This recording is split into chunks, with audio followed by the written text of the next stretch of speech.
Okay, so you sent two of these questions. I'm just going to do one of them since they're essentially the same idea, and hopefully that's going to help you through both of them. Okay, so a company produces steel rods. The lengths of the steel rods are normally distributed with a mean of 210.3 centimeters and a standard deviation of 1.7 centimeters. For shipment, 43 steel rods are bundled together. We're going to round all answers to 4 decimal places if necessary. So let's notice it's telling us that the population mean is 210.3 and the population standard deviation is 1.7, and it is normally distributed, which is important for the first part A of our problem. And then we are told that we've got a sample of 43 steel rods bundled together. All right, so for part A, it is asking about just the basic distribution before we even think about taking a sample. So what we put in here is the mean first and then the standard deviation. And I'm not sure if this will allow me to write on it, so I'll probably go to another page. So our blanks here are going to read, we're going to have inside of those parentheses, the first thing we'll put is the mean, and the second thing we'll put is the standard deviation.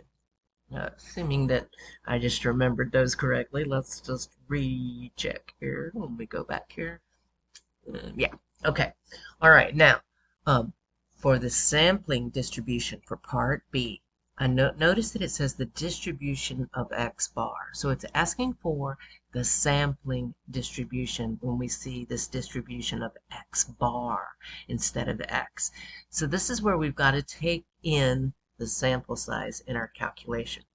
So we are going to have the same mean because the mean of our population is the same as the mean of our sampling distribution. So 210.3 is still going to end up here. But in the sampling distribution, the standard deviation is different. Our standard deviation is the population standard deviation divided by the square root of the sample size. So let's go back to my little sheet. And I'm going to do that calculation first. So I'm going to take the the population standard deviation and divide it by the square root of our sample size of 43. So I'll put that into my calculator, and that ends up being 0.2592. I think it said to take it to 4 decimal places. We'll see. I'll go back here in a second. Yeah, all right, so 0.2592. Okay, so in these parentheses right here, we'll put our mean first, which is 210.3, and we'll put the answer, the new answer we got for the standard deviation, 0.2592, in the parentheses here. So let me go back to that page, and we will put 210.3 and the new standard deviation there. All right, now, as we go on to C and D, we want to pay attention to what our mean is and our standard deviation is. If we have a single item that we're looking at the probability for, we're always going to be using this mean and this standard deviation in the top parenthesis here. If, however, we are using a sample, we're going to use this second set of parentheses for the mean and the standard deviation. So we'll be using our z-score, and let me, so for the first scenario, where it's just a single probability, or for a single item that we're finding a probability, we are going to use this formula. I apologize because I don't write real well on the screen. But in the case of where we have a sample, it comes down to this formula.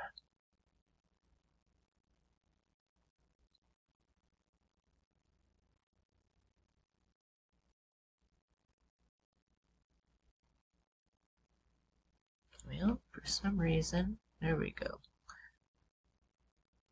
Now, the truth is, we actually found the answer to the entire bottom of this fraction with this 0.2592. That's this right here. So really, we're going to be, when we use this formula, just plugging 0.2592 in the bottom because we've already done that calculation. So notice it kind of is like this formula over here on the left. We're going to take whatever we're given and subtract the mean and divide by the standard deviation. The big deal is, though, that we have to choose the right standard deviation to divide by. If we have a single item, it will be this first standard deviation. If we have an entire sample, it will be the second standard deviation. So let's take a look and do it. So let me go back to the email and let's see. Question C. For a single randomly selected steel rod, find the probability that the length is between 210.1 and 210.5. Now I'm going to write those numbers down just so I don't lose them between my little page and all right, so this is a single rod, a single one. So it's just one. So that means that we're going to use what we had for the mean and the standard deviation in part A. So let's go back to that page and I'm going to use this formula and I'm going to plug into it. So I'm going to have, now since it was a between problem, we have to do this formula for both 210.1 and 210.5. We'll look up both of those probabilities and then we'll subtract them from one another, large minus small. So the first number was 210.1. I'm going to put that in for x. Minus my mean of 210.3 over the standard deviation of 1.7. All right, so on top here, I'm going to get negative 0.2 divided by 1.7. Let me see what that is. And that is negative 0.1176. I am not sure. Well, we'll leave it at that right now. I'm going to take it out just a few more decimal places. We're going to use Excel and put it in there, but we'll, for the moment, take that. All right, so I'm going to go to Excel and I'll do the other Z value here in a second. But let's go ahead and look this one up. We'll look up its probability. All right, so I think I have Excel open already. Oh, this isn't, okay, let me open it. It has nothing to do with math right there. Okay, so it doesn't matter what cell I go to. I'm going to go equal norm.s.dist, and I'm going to put in that Z value that we just got, negative 0.117647, and true.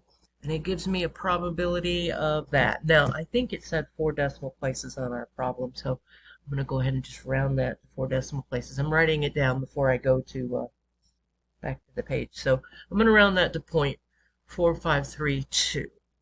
So we'll go back to our page where we're working, and this probability is going to yield, I don't want to put an equal sign. It's not equal. I'm just going to put an arrow. Leads us to the probability 0.4532. That's what we got out of that. I know my handwriting on the screen is not great.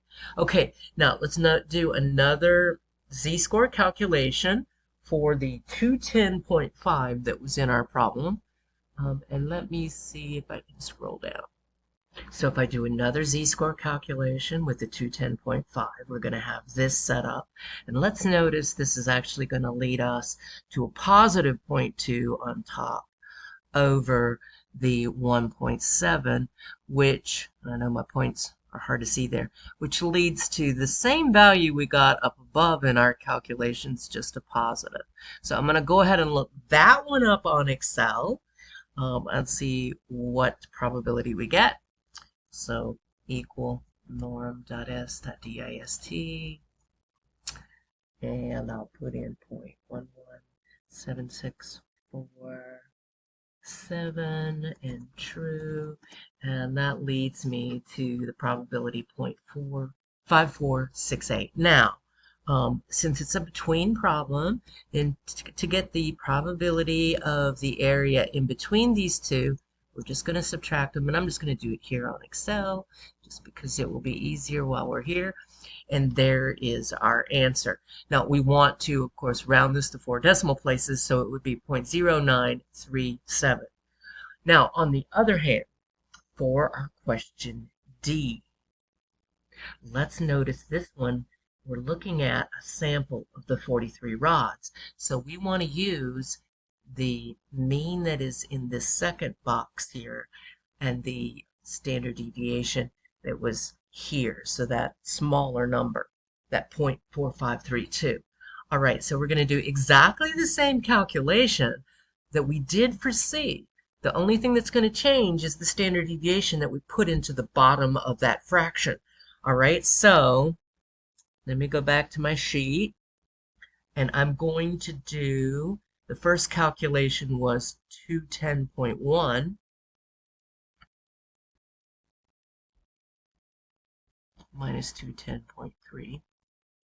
But on the bottom, I want that small standard deviation. Oh, I'm sorry, it wasn't 0.4532. I was looking at my sheet at something I'd written, and let me go back up and see what it was. It was 0.2592. Okay. So I'm going to put that here. And so we're going to end up with negative 0.2 divided by 0.2592. And let me put that into the calculator and see what that is.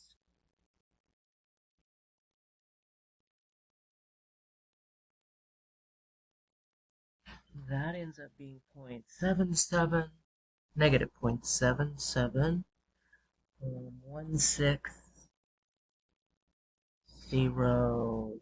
I'll take it about 6 decimal places. And now, just as before, let's look that up on Excel.